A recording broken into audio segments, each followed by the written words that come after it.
And that's why we say we prepare for the worst. I mean, our biggest thing is we give Band-Aids out.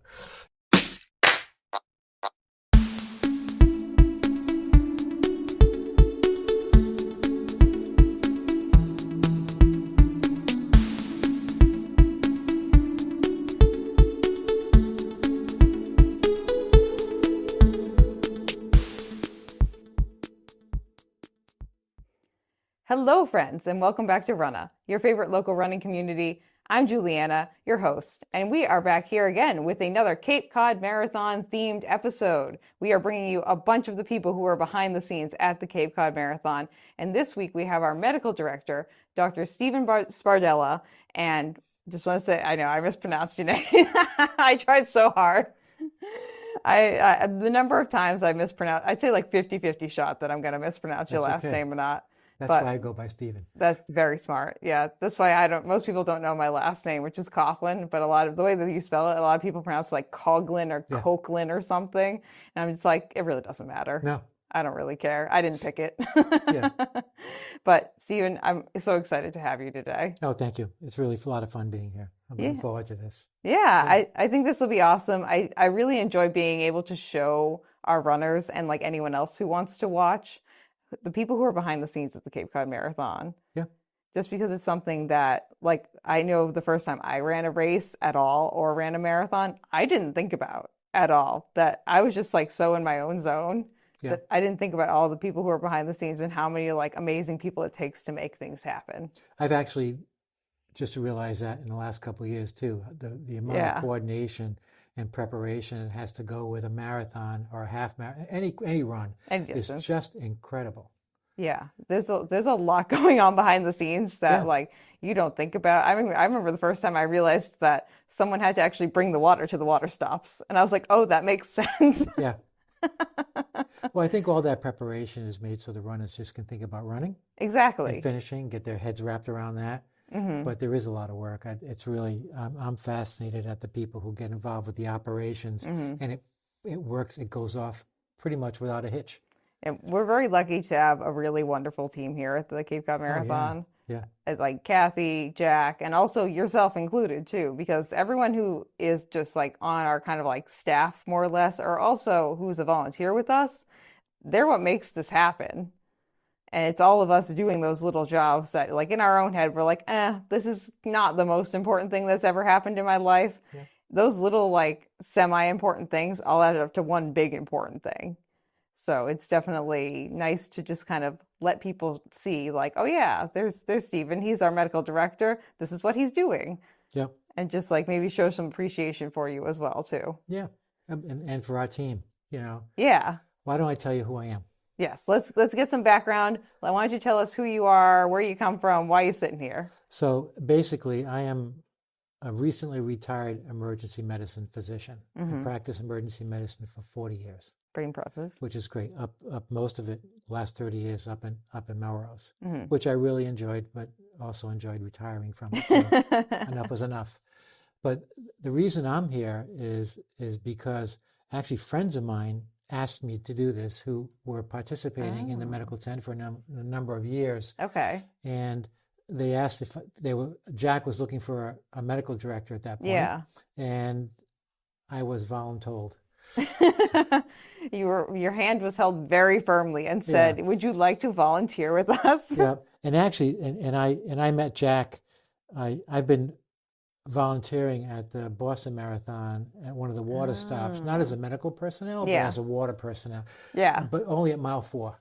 Okay. And it's been the same group doing it for 14 or 15 years and really enjoy. And that's where there were friends of mine who were doing that convinced me to do this. So I came one year and participated, not as the medical director, but just as a participant on the team. And it was great. Yeah.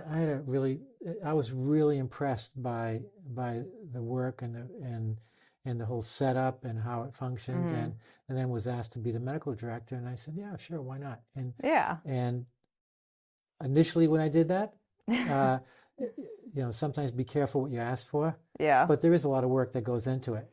Oh, definitely.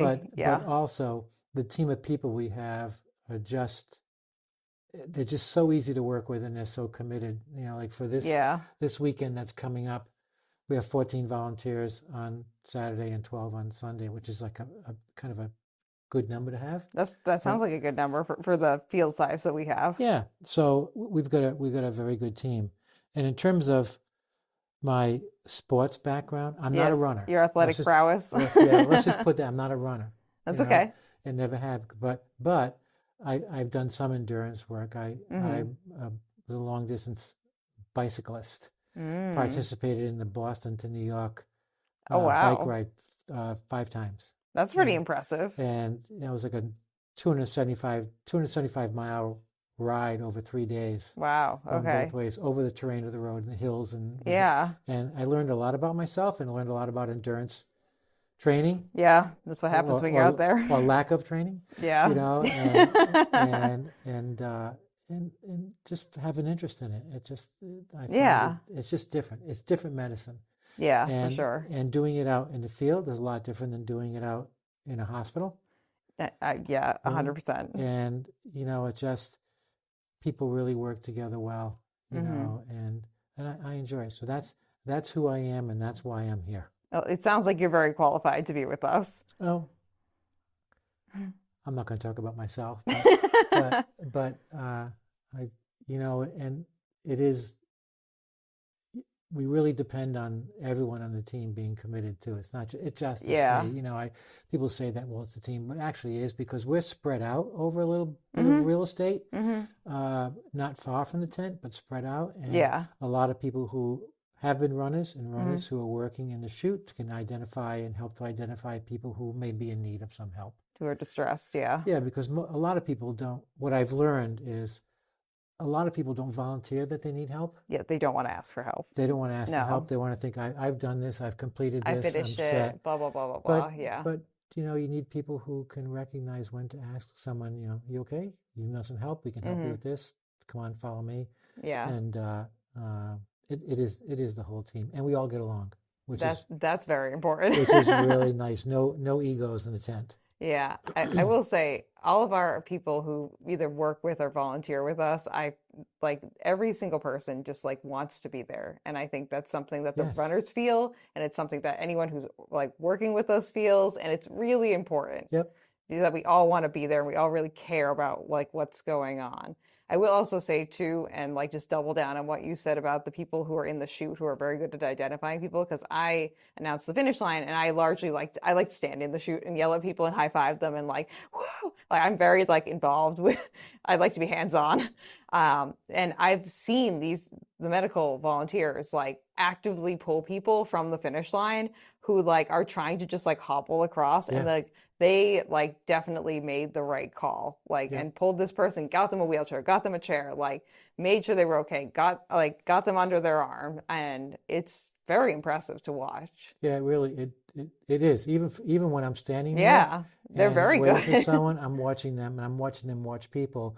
And it's they know exactly when to swoop in and just like make sure, like grab a person like straight off the finish line. And they know why they're there. Yeah. To speak a little bit about the commitment of the people who are in the medical tent, the vast majority of them don't live in Falmouth, don't live here. They come down from the Boston and the suburban area, and they come down for the weekend. Interesting. So it's a little bit of a trip for them. Yeah. But and they all like it, and they want to keep coming back every year. So it is a really good group of people. Yeah, I didn't realize that. I figured at least like some of them were from around here. A few do. Okay. A few do, but the vast majority, probably 75% of them, come from outside of the Cape. Yeah, I feel like the whole environment of our marathon, like not to toot our own horn or anything, it's just a very welcoming environment, which I think people enjoy coming down to experience. Yeah. Like I know we have like other volunteers who are non-medical as well too, who come from other states, and they come specifically just to volunteer. Yep. And they're not running any distance. They're only here to volunteer for the whole weekend. I think that's why I think, people come down, and if it was just the marathon, I'm not sure, in my opinion, same people would come over and over. It's how it's run. Yeah. And it's fun. Yeah. We like to have fun. That's the thing. Yeah. I have found that when people cross that line, even when they're Yeah. waiting to take off Yeah. to start the race, Yeah. they're having fun. They Yeah. have smiles on their faces. It's not just like determination. You know, it's just, they come in, they're smiling, they're laughing, they're well received, Oh, they're yeah. well taken care of, and that is a really nice feeling to watch.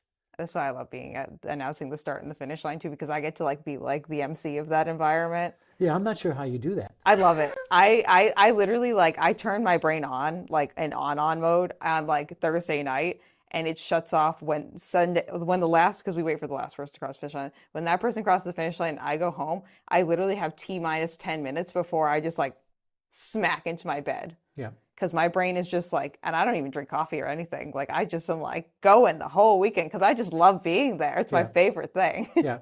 And I just like, I'm such an energy sucker, but like it's an environment where you can like suck other people's energy up and like absorb their energy and give it back too, because it's just such a positive, like fun environment, like you said. Yeah. And the volunteer, I will say every year, the major like big compliment we get from everyone who's run our races is that they love the volunteers. Yeah. Everyone loves the volunteers, and I love the volunteers. Yeah, me too. So they're great. But let's talk about what you and the other medical team members are largely doing, like how you're kind of set up, because it's a little bit different than like, say, like a major race like Boston or even like Falmouth, because we only have one hub for our medical team. So do you want to talk about like how that's like generally set up a little bit? Yeah, so just a few things, like, you know, you say we're not the Boston Marathon. No. But it's still 26.2 miles. Exactly. It's just It's same still a distance. marathon. Same distance. Same distance. So some of the same issues pop up. It's just not in mass. Yeah, it's just not multiplied by like 10 or 20. So it really is. So our setup is just a smaller scale of what you would see in Boston or any other marathon. Yep. And a lot of what we set up for in preparation is things that we sort of set up for the worst and hope for the best. I feel like that's a good way to be. That's how we function. And I've got to say, over the years, we've changed things little by little by little. What we have learned by being at other marathons, that's one thing, just as an aside comment. What I found is people who work in the medical tents at different marathons are more than willing to share their information and their understanding and their education, because the overall goal is to keep people safe and to be able to treat, because there are life-threatening conditions that could occur.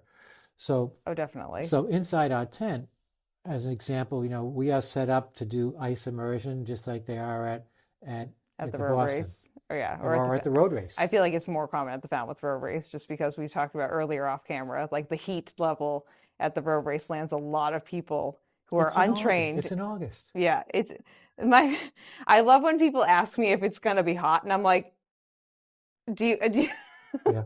It's summer. It's the peak of summer. Like, it's going to be hot, friends. Yeah, yeah.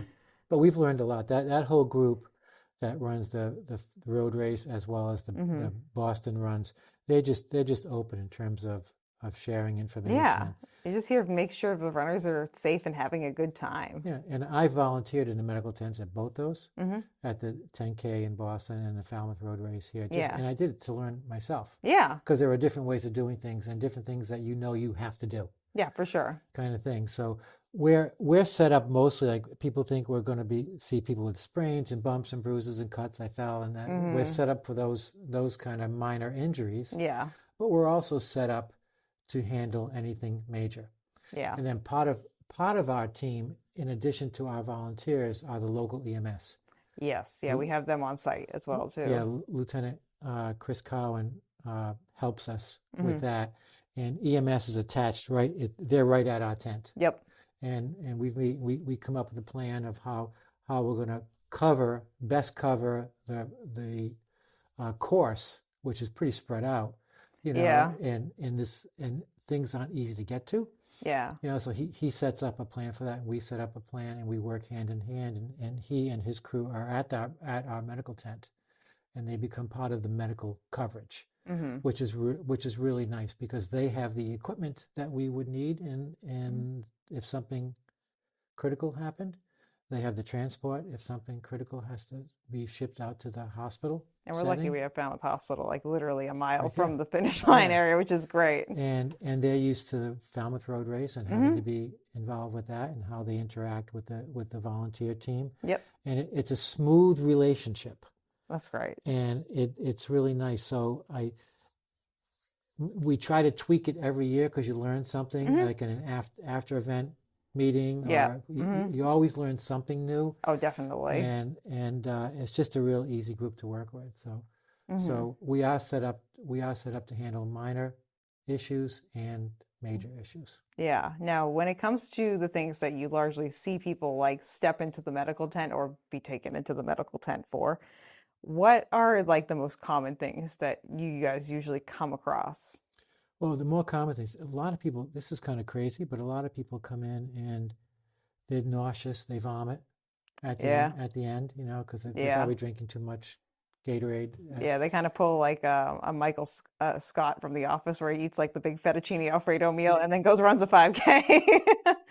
Like 5 minutes later, it's like your body did not digest that, my friend. We see some people who've tweaked their ankles or their knees, and other people just want to sit there. That's if we had to say the majority of people, I just want to sit someplace where someone can watch over me while my body kind of kicks back in. Yeah, they push their body to a limit that they didn't know that they could go to. Like a lot of training plans as well, too. If you're training for a marathon, only take you up to like 20, 22 miles. So they're going like somewhere between like 4 and 6 miles further than they've ever run in their entire life. Yeah. And I mean, I remember the first time I ran my first marathon, which is actually the old version of the Cape Cod Marathon. Ooh, baby, did I go spend some time in a porta potty afterwards? Yeah. Because my body was like, we're done. Well, your body catches up. Oh yes. Yes, it did. And then there's another thing that we will tend to see is, and you'll see a lot of people in the chute pick up on this, a lot of runners will come in and they'll sit down on the ground, which is actually one of the worst things. Don't do that. Yeah, no. But then they feel lightheaded and they kind of fall backwards. They may pass out, they may not, they come right back. It's all because their blood is pooling. It's trying to. So some of those people end up in the tent and some just want to be walked around because we encourage people to walk. Yeah, that's kind of the only downfall of our finish line versus like the Boston Marathon or like Chicago or New York or something, where they kind of force you to walk like an extra mile pretty much afterwards because you just have to get out of Central Park or like Millennium Park or wherever the marathon is taking place, or Copley Square, wherever it is in Boston. You have to walk somewhere to get out of there. Whereas ours is just so centrally located that people can just like 5 seconds after they finish, get their medal and be plopped on the grass already. Which that, for me, that's in my head, I'm like, that's asking for a muscle tear or a muscle pull or something, making your muscles go cold that quickly. Yeah. But that's just my prerogative on the situation. Yeah, we'll also see a few people come in and they don't have a high temperature, but they just feel, they're not confused. They just say, I just got to sit here. I just got to sit here. And, and please watch over me. And they stay there about a half hour or 45 minutes. And like dehydration, maybe? I think exhaustion. They're just exhausted. Their body's just exhausted. Yeah. Because I've got to say, if I'm recalling correctly, because I've done this for 4 years. Okay. Every person who has, I feel comfortable saying, every person who has come into the tent has trained. Okay. Well, that's a good thing. They've done their training. We like that. Because that's some of the questions that we ask to decide if someone is confused, a little compromised. What was your time coming in, and how did you train? Tell me about your training. Yeah, was that a normal pace for you to be running at too? Like things like that. Yeah. And they're very focused, and if they can focus on answering those questions, then they just need to just kind of like chill for a while. Yeah. And just let go. So give them some space. So it's kind of a combination of a number of things, and it sounds like having one of the cycling team members at the tent is even more of a good idea. Now that I'm hearing all these things that you're saying, I'm like, because so this year, friends, our cycling team is going to be partnering up with the medical team and also be doing at more locations as well too, because it went so well last year. So that was great. And I was talking with Nicole, who's in charge of that, and we were talking earlier about how having someone in the tent who is trained on just mental performance, mental, just getting people back in the game or working them through something could be really, really helpful. And the more you're talking, the more I'm like, yeah, definitely it would be a really great idea to have someone who can just I'm looking forward to it. Yeah. I really am, because, there is a mental component to a marathon. Sure. You got to get a frame of mind that you got to be in a good place. And after running that distance, you've still got to be in a good pace, because you got to take care of your body. And then you got to get yourself home too. That's half the Yeah. the word thing I hate the most about running a marathon is like, especially like the bigger marathons, is getting from the finish line, like once you cross, back to wherever you need to go, because you are tired, you're a little bit confused, you're a little bit dehydrated, like they give you some stuff, but your body like can't catch up to you that quickly. Yeah. And so you just got to be like, we're going to kind of feel a little bit cruddy here for a minute. Just keep walking, Juliana. Just keep it walking, Yeah. keep it moving. Like, if you feel off, take a seat. If not, like, just keep it moving. Yeah. Like I'm really looking forward to having someone from Nicole's team Yeah. there, because it just, first of all, it's best for the person. Yeah, You know, to have someone definitely. who's trained in doing that. Although I think our medical people do a pretty good job of that, but still not like someone's trained. But it also Yeah. allows the medical people to focus on medical I was going to say, it kind of issues. offloads that to someone It who's really like, does. It yeah, really does. And to have someone who's a motivator yeah, and understands what's going through someone's mind at that time, especially the people who just have to sit there. yeah, They just choose, I just got to sit here for a while. yeah. You Because know, then someone who like needs to tend to someone who has like more of like a physical like condition that they're dealing with. Yeah. The medical team can be like, okay, like the psyching team person is sitting with this person who just like needs a minute to gather their thoughts and like work through what's going on. This person has like a giant like cut that we need to bandage up. Yeah. The medical team can go deal with that. So you can kind of like section off things a little bit and kind of share the responsibilities so that way more runners can actually be tended to. Yeah.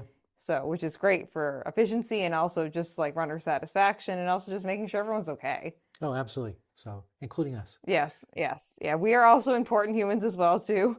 Do I usually drink like a glass of water every day that I'm out there announcing? Yes. Is that a me problem? Yes. Yeah. So, but yeah, it sounds like there's some common things. Besides like just mentally needing time to kind of like reset their brain, are there any of like physical ailments that you guys see a lot that you kind of want to like maybe let runners know, like, hey, like just be aware of this when you're training, or like this is something we just see a lot of people come in the tent with? well, some things we see, but not necessarily a lot, are a concern. The first one is the vomiting. That's Yeah, that worries me. I know that it is a real stress to run a marathon and to finish a marathon, but sometimes, you know, the vomiting is because you either haven't drunk enough or you need to drink more. It's so forth. It's just it's hard to determine what sets that off. It's relatively easy to treat, but why? You know, because of why are you doing this? And obviously it could be heat and some other things. But I can't emphasize enough that most everyone who runs a marathon trains. Yes, Most we everyone try trains. to But the big thing about training too is not experimenting on the day of, and on the day of. And by that, what I mean is you should have trained to run at least 20 to 22 miles at some point. And within that training, adjusting or really figuring out how your body responds to whatever gels you use or any kind of carbohydrate intake you take, fueling, or even how you hydrate. Oh yeah, big time. You know, because to come into the marathon and not have taken note of your body and how you're experimenting basically. So if in the training process that you could really test, that's when you should test your body. Yes, I will agree with that 100%. A bit. And I'm not sure if a lot of people do that. I think there are a lot of people, especially on their first marathon, who don't think to do that, and kind of they get to the 20-mile period like mark, and like you can, if you only end up doing one 20-mile run and like you are properly eating around that run, you can kind of get away with it without having, and you have like no other medical conditions. You can kind of get away with it. I always like to say the last 6.2 miles of a marathon are spicy. It can be good spicy, it can be bad spicy, it can be indifferent spicy. But a lot of the times people realize that spicy means like stomach issue spicy.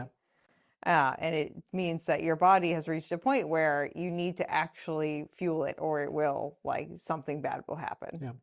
And I don't think a lot of first timers like fully like realize and also just understand how detrimental that can be to your race, to your body, to everything if you're not fueling properly.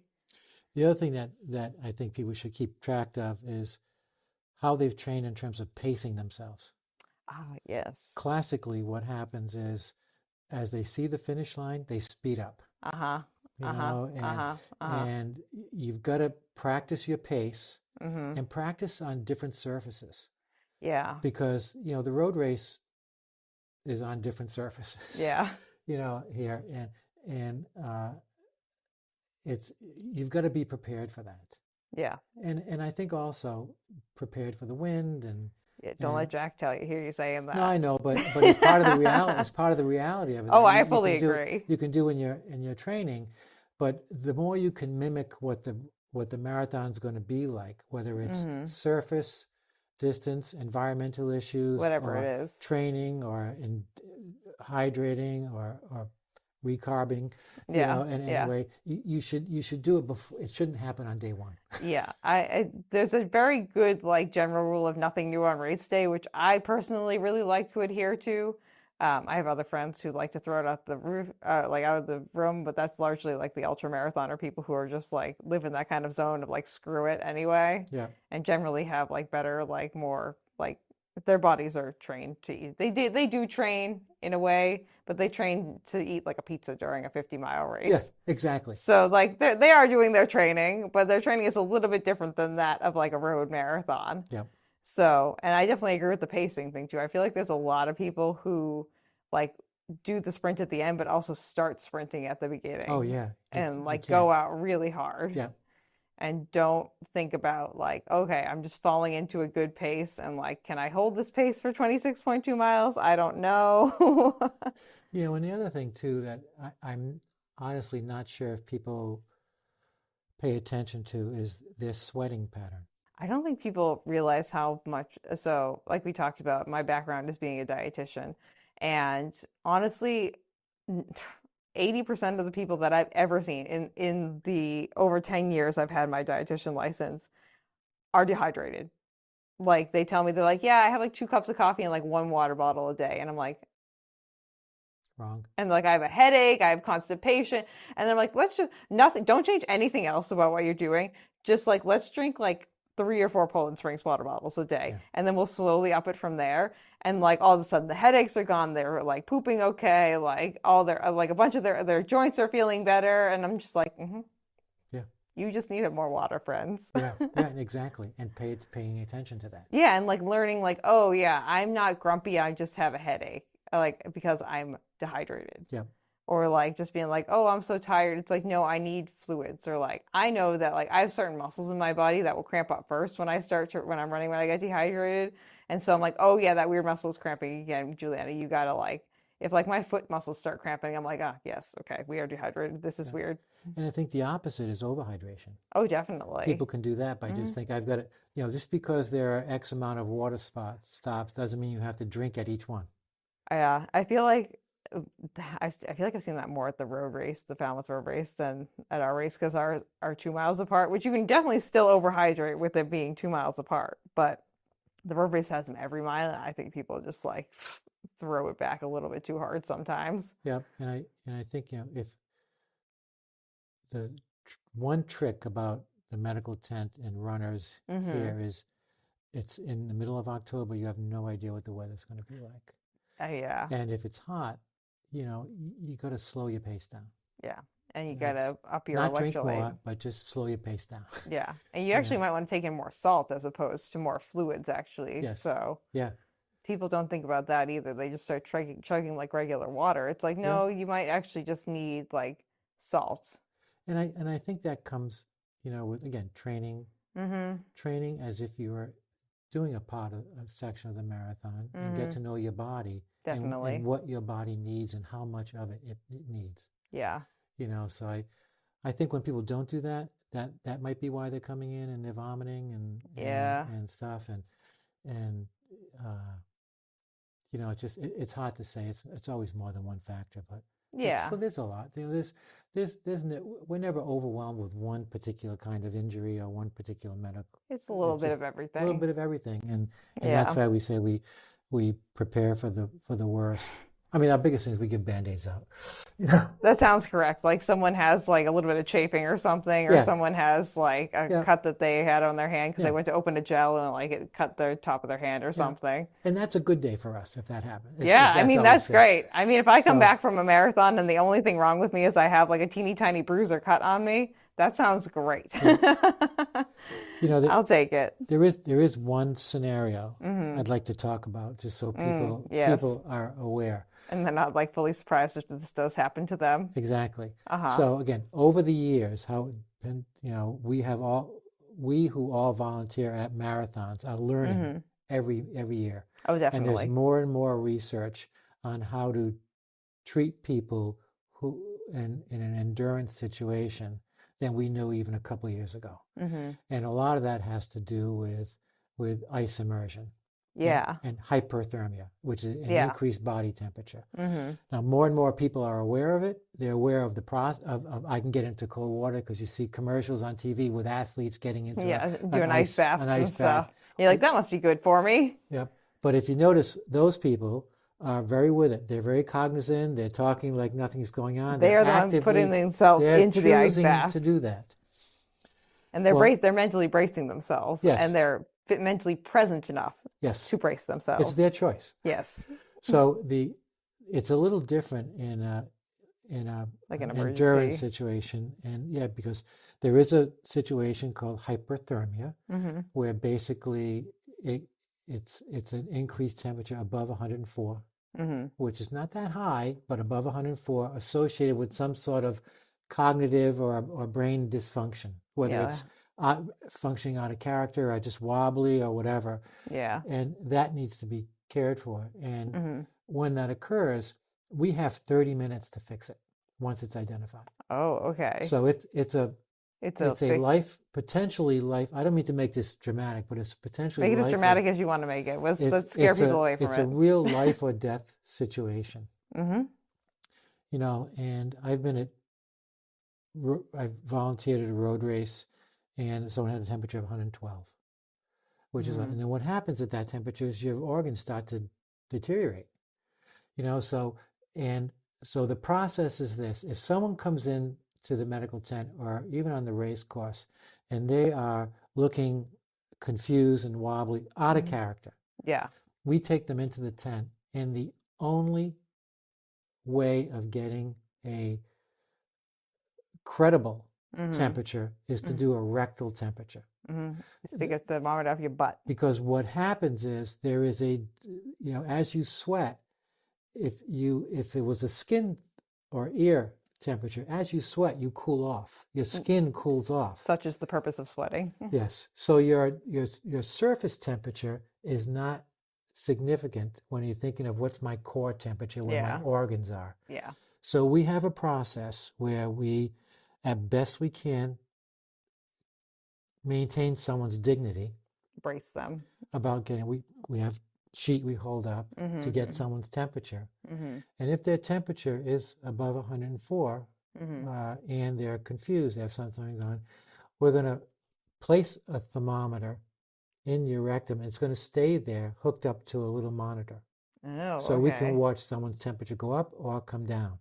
Oh. And then what we do is we pick you up and we place the person in a tub that has water and ice. Yeah, if their temperature is not like going down. Well, we want it to get down to 103. Okay, so the goal is 103 or lower. Hopefully not like hypothermic. Well, we try to stop it at 103 because someone's temperature will still go down. It won't go down initially, then it'll really go down.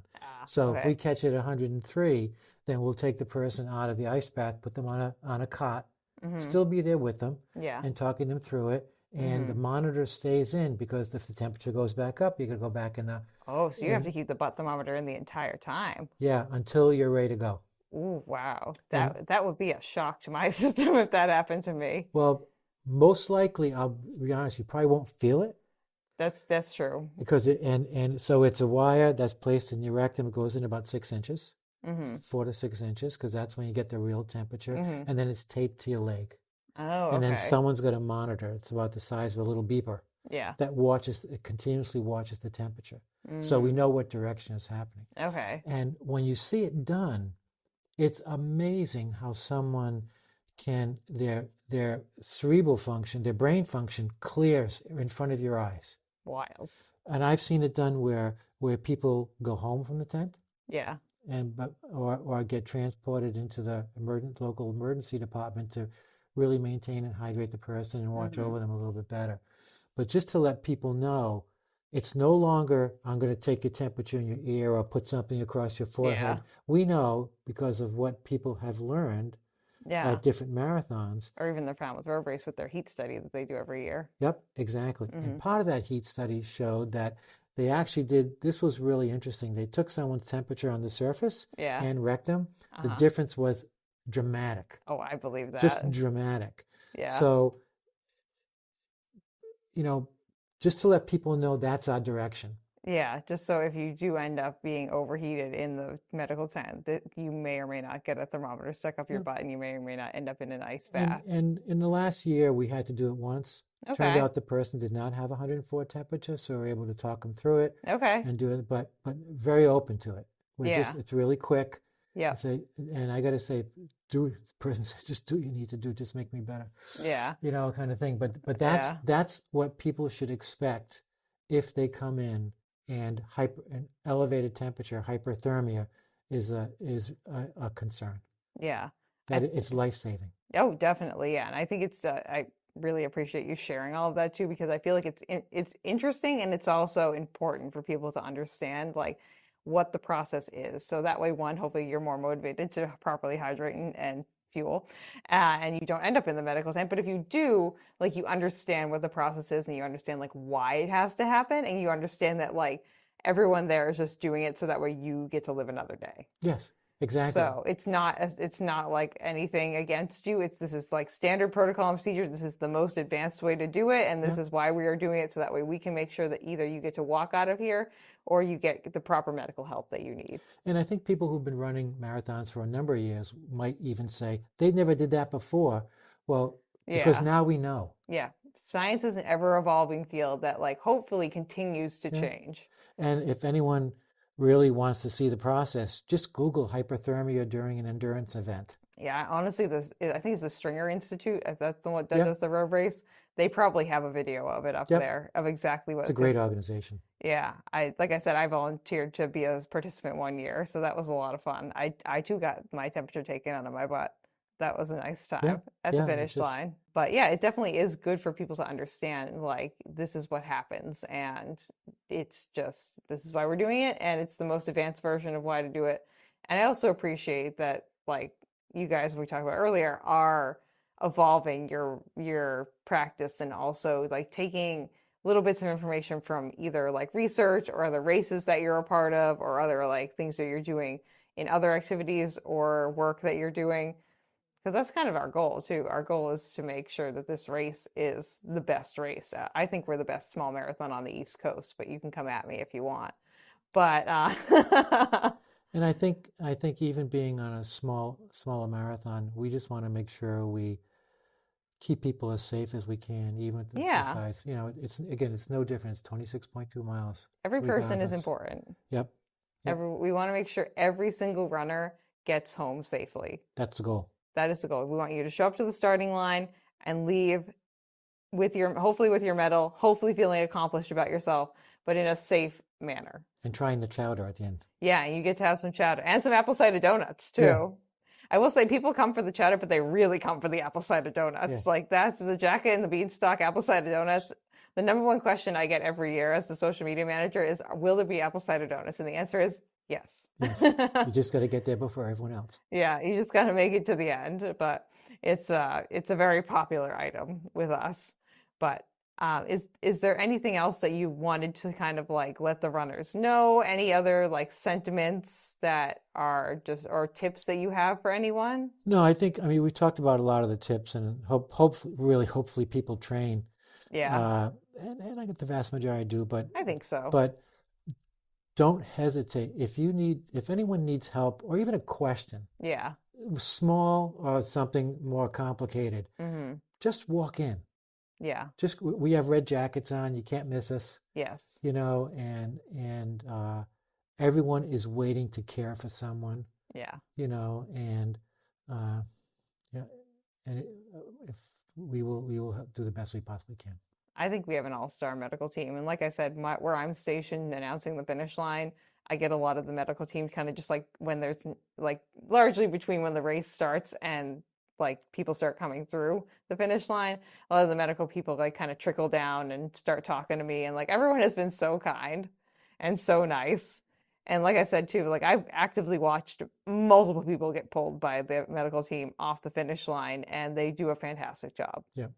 Maybe one last simple thing. Yeah. Is you should wear your own. If you have a bib, you should wear your own bib. Don't give it to anybody else. I think this is a fabulous point to be making. Because there's information on the bib that helps us. It gives us what your name is, what your number is, but it gives us your emergency contact, which is great because everyone, I think, is part of the process to register. You have to have an emergency contact. Yes, you do. Yep, it is required. Because what happens is if we have to transport someone to the hospital and there are family members waiting for the person to cross the line or finish line or whatever, they usually come to the medical trend and say, do you know where so-and-so is? Blah, blah, blah is. So that's how we track people.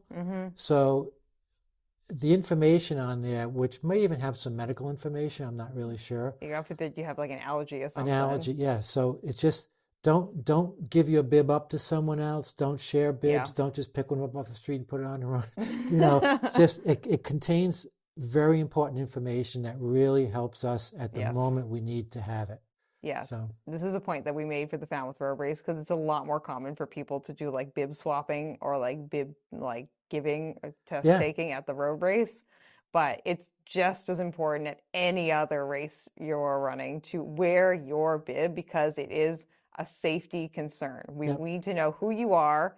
We need to know that you are registered with us, and we need to know that we are calling the correct family member. And we need to know, like, if you have an allergy or something, like, I mean, I have allergies to medications. I don't want someone giving me something that I'm allergic to because they think I'm like Jane Smith and I'm not Juliana Coughlin, Yeah. So it's a safety thing. That's the main reason that we have assigned bibs is so one, you can get a result because you have your chip on the back, and two, so we can make sure that you as a runner and as part of our races, you're safe. I think that was a really, really important point to make because I think it's something that people don't think about enough, and they're just like, oh, it's just that. Like, no big deal. Yeah, well, it is a big deal. Yeah, you don't want to be the person who swaps bibs with your best friend, and then you end up in the medical tent slightly unconscious, and your best friend's mom gets called, and they show up freaking out about their son or daughter, and then you're sitting there. You don't want to be that person. Yeah, you don't want to be that person. You really don't. You want to be the person who crosses the finish line because you hydrated well, you fueled well, you're having a nice day. You just wave to the medical people and you say, thank you so much for volunteering with us. See you next year. A great race. Yep, I'll see you next year. Yeah. You see the red jackets and you just give them like a nice friendly wave or just like give them a high five. And that's the person you want to be if you can. Yeah. But if something does happen, we want to know that it's you. Yeah, and then have fun. Yeah, have fun. That's the biggest thing. And we love to have fun here. Yeah. It's a lot of fun. I love being at the finish line. I love being able to announce it. And I love being able to like share it with everyone who volunteers with us, including the medical team. And I think you guys all do a stellar job. Great. Thank you. Yeah. We enjoy it. It's wonderful.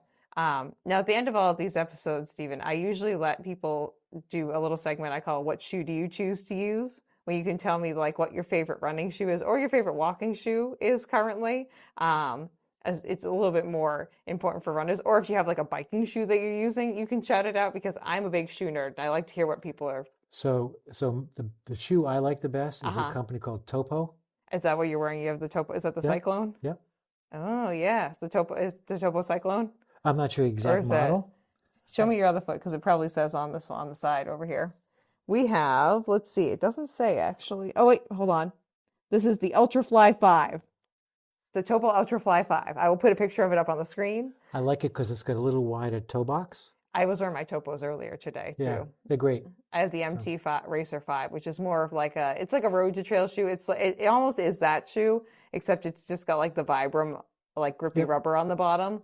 So it's just like, it's a good like walking around in the rain shoe. Yeah. So, and I was walking my dog, and my dog is a very, very like powerful pit bull. So They're good if I have to jog across the street so I don't get hit by a car. yeah, that's the only condition that you will run in. No, but it's a real comfortable sneaker. I really like it. Yeah, I'm a big fan of a wide toe box too. I definitely have a wider foot, so having a shoe that has like just like room for your toes to kind of like spread out a little Yeah, bit. it feels good. Yeah. Yeah.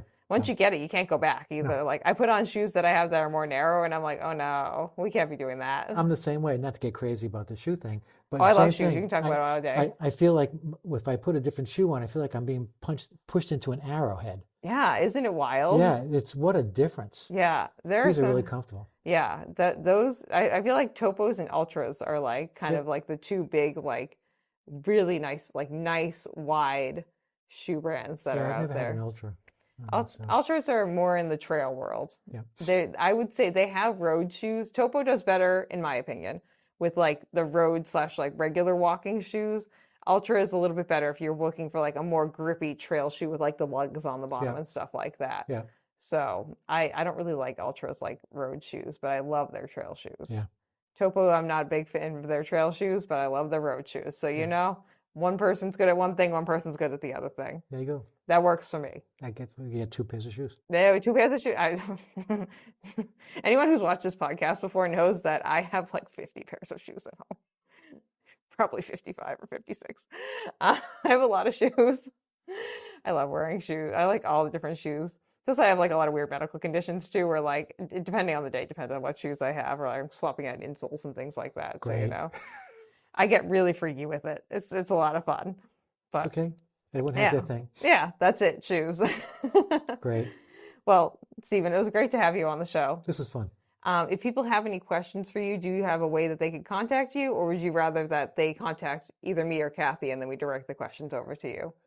It'd probably be more efficient for me if they contacted you or Kathy. Okay, great. And got to me. Okay, cool. So if you guys have any questions for Dr. Stephen, or if you have any questions just about like the medical side of things in general for the Cape Cod Marathon, you can email info@capecodmarathon.com, or you could head on over to @runnapod on Instagram or runnapod@gmail.com.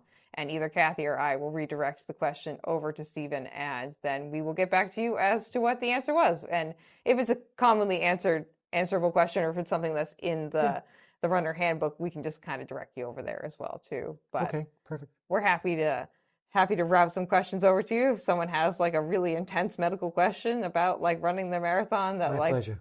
we're happy to provide resources for everyone. You know, we want everyone to show up to this race happy, and we want you to leave happy.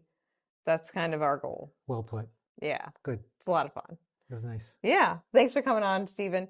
And friends, make sure you join us next week for the next episode of Runnah, and we will see you guys there. And hopefully, we'll see you at the Cape Cod Marathon.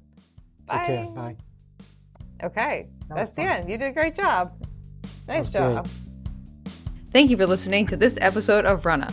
This podcast is edited, hosted, and produced by me, Juliana Coughlin. Brought to you in part by the Falmouth Running Club and the Falmouth Community TV station. If you'd like to connect with us, you can find us on Instagram and on TikTok @runnapod, and you can send us an email at runnapod@gmail.com. And our original theme music was brought to you by the one and the only wonderful Jeffrey Hutton. And keep up the great work. I'm proud of you.